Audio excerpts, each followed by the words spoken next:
Dootha media, power of news. నమస్తే, welcome to Dootha media. నేను Pawan. Andhra Pradesh CM Chandrababu Naidu తన రెండో విదేశీ పర్యటన కోసం సింగపూర్కు బయలుదేరుతున్నారు. కూటమి ప్రభుత్వం ఏర్పడిన తర్వాత ఆయన మొదట దావోస్కు వెళ్లారు. ఇప్పుడు ఈ నెల 26 నుంచి 31 వరకు 6 రోజుల పాటు సింగపూర్లో పర్యటించనున్నారు.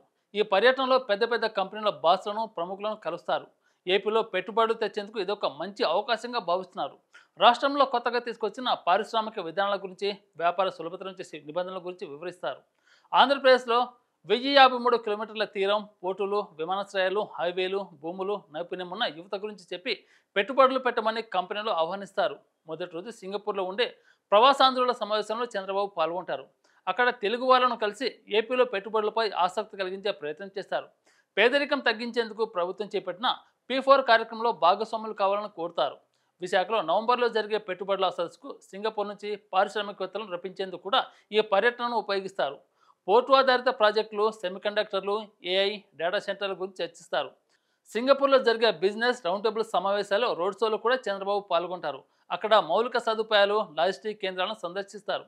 ఈ పర్యటన ద్వారా ఏపీని బ్రాండ్గా చూపించి ఎక్కువ పెట్టుబడులు తెచ్చేందుకు ఆయన ప్లాన్ చేస్తున్నారు. ఈ టూర్ రాష్ట్రానికి కొత్త అవకాశాలను తెచ్చే అవకాశం ఉంది.